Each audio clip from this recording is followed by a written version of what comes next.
আসসালামু আলাইকুম প্রিয় ভাইরা।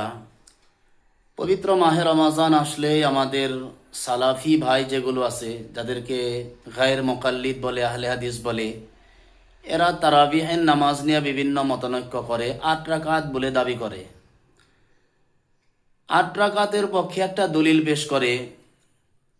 বুখারী শরীফের মধ্যে আছে, আম্মাজানা আয়েশা সিদ্দিকা রাদিয়াল্লাহু তাআলা আনহা বলেছেন, রসুল্লাহ সাল্লাল্লাহু সাল্লাম রমজানের মধ্যে 11 রাকাআতান রমাজানান আও কানা গায়রি রমাজানিন, হুজুর 11 রাকাত পড়তেন। এখানে আছে স্পষ্ট, রমজান হোক কিংবা গায়ের রমজান হোক 11 রাকাত। ওনাদের দাবি 8 রাকাত তারাবি আর 3 রাকাত বেতের।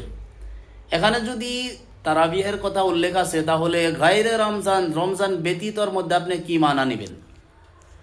আর 20 রাকাত তারাবিহের পক্ষে অনেকগুলো দলিল আছে। আপনি মুসন্নাফ ইবনে আবি শাইবা খুলেন, আপনি বাইহাকি শরীফ খুলেন, বিভিন্ন সিহাহ সিত্তার কিতাবের মধ্যে 20 রাকাতের অনেক হাদিসগুলো আছে 20 রাকাত সম্পর্কে। এই স্পষ্ট দলিলগুলোকে তারা জয়ীব বলে জাতিকে বিভ্রান্তি করে, ভ্রান্ত মতবাদ ছড়িয়ে দেয়। 8 রাকাত এটা তারাবিহের নামাজের নয়, 8 রাকাত এটা তাহাজ্জুদের মধ্যে।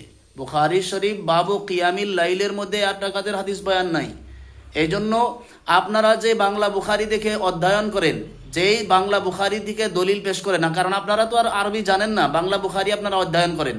এই বাংলা বুখারি যিনি লেখছেন, লেখক যিনি, স্বয়ং উনি 20 রাকাতের পক্ষে। আর এই 8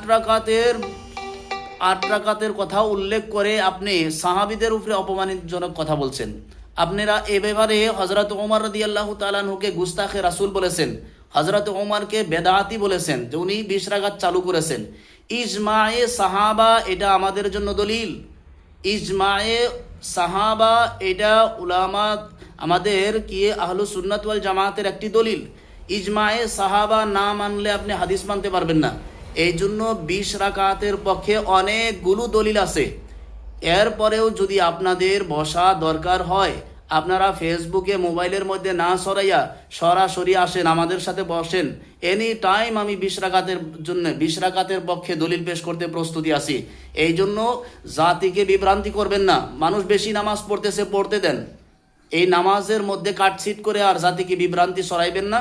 20 রাকাত তারাবিহের নামাজ বিন্দু পরিমাণ পর্যন্ত এখানে আমাদের কোনো সন্দেহ নাই। এই জন্য আল্লাহ রসুলের জিন্দিগিতে আখিরি 3 দিন 20 রাকাত তারাবিহের নামাজ আদায় করছিলেন। উমর রাদিয়াল্লাহু তাআলা আনহু এভাবে ঐক্যমত পোষণ করেছেন সাহাবীদেরকে নিয়ে। হযরত ওমরকে আপনারা বেদাতি বলেন, এটা কি জানেন কত বড় একটা অপরাধ? নাউজুবিল্লাহ, এটা এত বড় একটা